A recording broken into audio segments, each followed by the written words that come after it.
Assalamualaikum warahmatullahi wabarakatuh. Sebuah telur ketika dipecahkan oleh kekuatan dari luar, maka sebuah kehidupan akan berakhir. Namun sebaliknya, jika telur tersebut dipecahkan oleh kekuatan dari dalam telur sendiri, maka babak kehidupan baru akan dimulai. Teman-teman, masih ingat tempat saya berdiri sekarang ini? Bagi teman-teman yang mengikuti video-video kami sebelumnya, pasti tahu di sini adalah tempat yang saya jadikan sebagai laboratorium sederhana untuk uji coba terhadap telur merpati. Walaupun pengujiannya ini dadakan, terpaksa, karena telur merpati tersebut ditinggalkan oleh induknya. Adapun induknya yang tinggal juga tidak mau mengerami telurnya yang ada. Teman-teman, langsung saja kita intip ke dalam tempat tersebut. Namun sebelumnya, saya akan menghilang terlebih dahulu.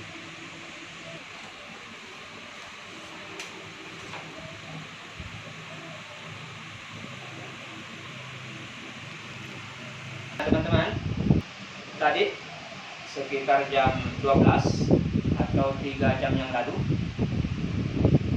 satu butir telur merpati saya telah menetas. Ini adalah membuktikan kalau percobaan saya ini telah berhasil. Dan 3 malam sebelumnya, teman-teman, saya sudah melihat adanya gejala-gejala keberhasilan dari percobaan saya ini, di mana telur tersebut sudah menunjukkan perubahan yang drastis. Untuk lebih jelasnya, langsung saja saya ambil sisa telur yang sudah pecah.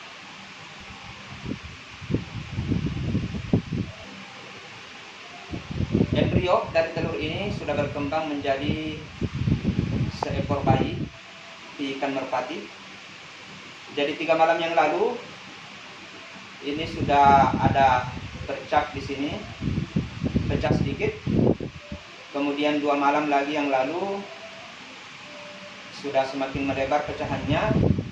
Kemudian tadi malam ketika saya mencoba mengambil telur ini, kemudian mendengarkan, menaruh di telinga saya, sudah ada getaran-getaran yang sangat terasa.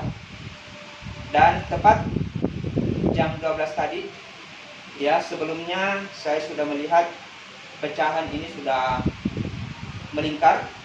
Kemudian saya tinggalkan, sayang sekali tidak sempat melihat proses pecahnya telur ini. Langsung begitu saya melihat kembali, ikannya sudah keluar, kecuali bagian kepalanya yang masih tertinggal sedikit. Nah, ini teman-teman, kira-kira kepala burung yang telah menetas dari telurnya posisinya di mana? Tadi saya menyaksikan sendiri, bagian yang pecah ini adalah dekat bagian yang tumpul. Kemudian pas kepala burung tersebut berada di bagian yang lancip ini. Nah, ini suatu pengetahuan yang saya dapatkan sendiri, teman-teman, hari ini. Ya, langsung ke objeknya. Teman-teman, ini ikannya sudah kita pindahkan ke kamar bayi. Sebelum kita melihat ke sana, kita akan perlihatkan lagi sisa telur yang satu. Ya, telur ini besar kemungkinan telur pertamanya, karena tidak kepikiran sebelumnya akan terjadi seperti ini, sehingga saya tidak menendai. Ini telur pertama. Ini keluar tanggal 29 Juli sebelum Idul Adha, ya, malam Kamis. Kemudian hari Kamisnya indukannya istirahat, tidak bertelur. Nanti hari Jumat siang baru menelurkan telur yang kedua. Jadi ini sudah terhitung sampai sekarang, ini hari ke-19 menetas. Hari ke-19 itu pun sebelumnya dierami 10 hari oleh indukannya. Kemudian hari ke-11 saya masih membiarkan, berharap betinanya masih kembali. Hari ke-12 berharap jantannya masih bisa mengerami. Karena tidak dierami juga, nanti hari ke-13 saya masukkan ke sini untuk melanjutkan pengeraman menggunakan pemanasan dari bola lampu. Nah, ini boleh jadi ini telur yang kedua teman-teman. Telur kedua ini juga sudah mulai mengintip kehidupan di luar. Ini sudah ada celah.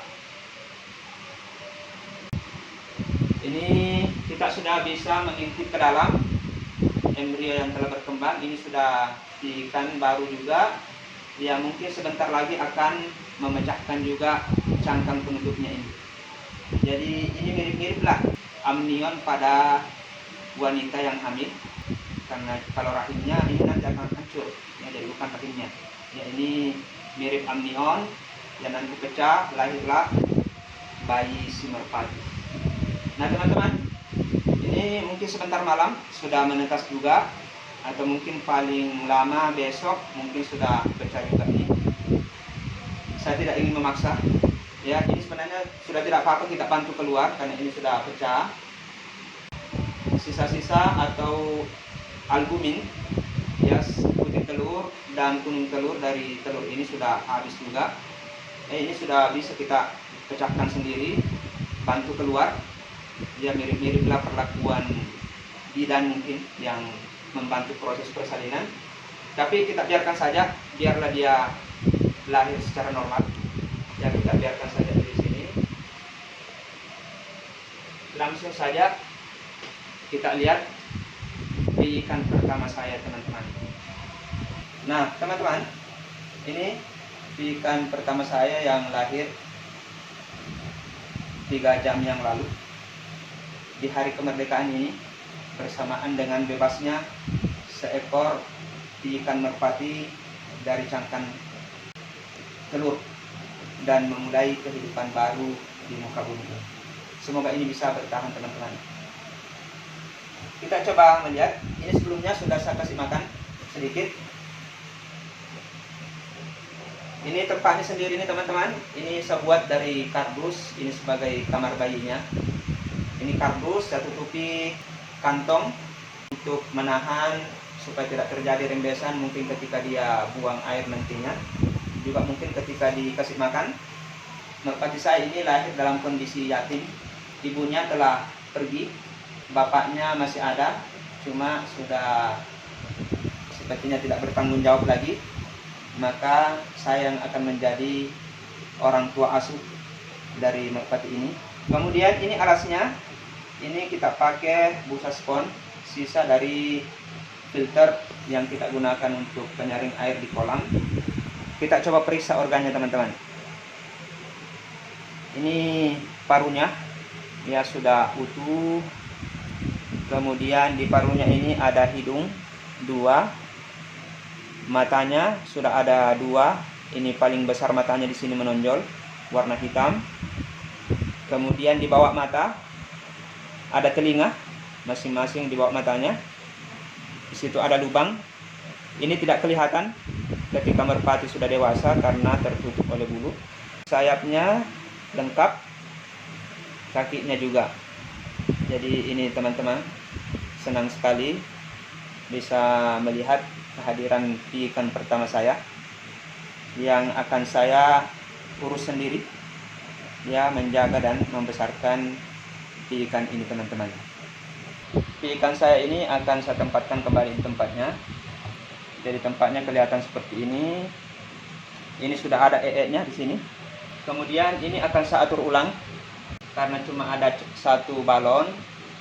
Jadi ini balon akan saya manfaatkan untuk memberikan pemanasan terhadap ikan ini, dan juga tidak melupakan yang satu ini yang belum sempat keluar.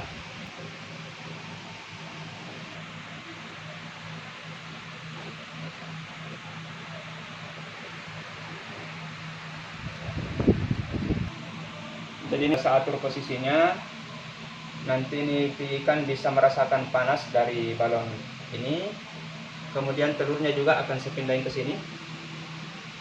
Ya, biar dia tetap bisa merasakan hawa panas atau suhu yang mendukung untuk pertumbuhan yang ada di dalam telur ini. Kemudian nanti bisa sukses memecahkan telur tersebut untuk juga memulai kehidupannya yang baru. Demikian teman-teman, ini suatu kebahagiaan saya di hari kemerdekaan ini, 17 Agustus tahun 2020, menyaksikan lahirnya ikan pertama saya yang harus lahir dalam kondisi yatim, dan saya akan membesarkan sendiri, teman-teman. Doakan mudah-mudahan saya sukses setelah kesuksesan untuk menetaskan telur ini. Semoga bisa sukses kembali untuk merawat, ini tugas berat, dan membesarkan ikan ini sampai kemudian dia bisa makan secara mandiri. Demikian teman-teman. Assalamualaikum warahmatullahi wabarakatuh.